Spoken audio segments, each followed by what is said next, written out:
Good morning friends. 80 शब्द प्रति minute dictation start. जनतंत्र की खूबसूरती यही है कि उसमें सत्ता पक्ष और विपक्ष दोनों मिलकर नीतिगत फैसले करते हैं। अगर विपक्ष न हो तो सत्ता पक्ष को निरंकुश होते देर नहीं लगती, मगर इस तकाजे को शायद आज के राजनेता भुला चुके हैं। पिछले कुछ सालों में अक्सर सत्ता पक्ष की कोशिश देखी जाती है कि वह विपक्ष को धकियाकर अपने फैसले लागू करा दे। इसी के चलते संसद से लेकर तमाम विधानसभाओं में संघर्ष और विरोध प्रदर्शन की नौबत आए दिन आ जाती है। अब तो स्थिति यह है कि सत्ता पक्ष अगर सदन में बहुमत में है तो उसके नेता विपक्षियों को बलपूर्वक और हिंसक तरीके से रोकने का प्रयास करते हैं। वे अपने किसी गलत कदम के विरोध में विपक्ष की बात सुनने को तैयार नहीं होते। इसके कई उदाहरण हाल में देखने को मिले। पश्चिम बंगाल विधानसभा में सत्ता पक्ष और विपक्षी नेताओं के बीच हाथापाई इसी का नतीजा थी। पिछले दिनों वहां के रामपुर हाट में हुई हिंसा में 8 लोग जलकर मर गए। उसी के विरोध में विपक्षी दलों ने सदन में जवाब मांगा तो सत्ता पक्ष के नेता हिंसक हो उठे।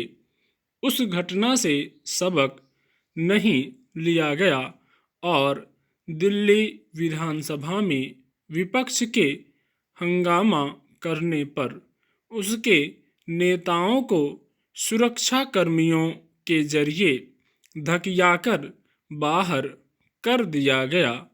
यही हाल दिल्ली नगर निगम की बैठक में भी रहा।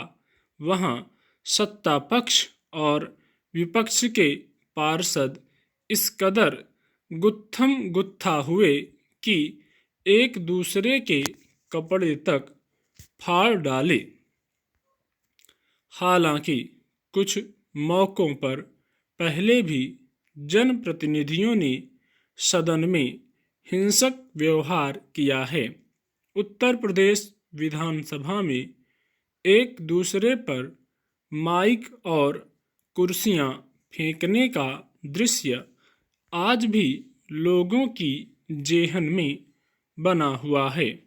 जम्मू कश्मीर, बिहार आदि विधानसभाओं में भी ऐसी घटनाएं हो चुकी हैं, मगर पश्चिम बंगाल और दिल्ली की घटनाओं ने एक बार फिर रेखांकित किया है कि क्या अब लोकतंत्र में विपक्ष की जगह खत्म करने की प्रवृत्ति विकसित हो रही है। क्या राजनीति में अब हिंसा के जरिए अपनी बात मनवाने पर यकीन बढ़ रहा है? क्या अब तर्कपूर्ण और शालीन तरीके से बात कहने के दिन खत्म हो रहे हैं? किसी आरोप या असहमति का जवाब अब मारपीट से ही दिया जाएगा। अगर राजनेताओं को लोकतांत्रिक तरीके में थोड़ा भी यकीन होता तो शायद दिल्ली के मुख्यमंत्री के एक बयान पर विपक्षी कार्यकर्ता वैसी हरकतें नहीं करते जो उन्होंने उनके घर के दरवाजे पर जाकर किया। सार्वजनिक जीवन में जनप्रतिनिधियों का आचरण बहुत मायने रखता है। अगर कोई बड़ा नेता अलोकतांत्रिक आचरण करता है तो उसका असर पार्टी के नीचे वाले सारे नेताओं पर पड़ता है। स्टॉप।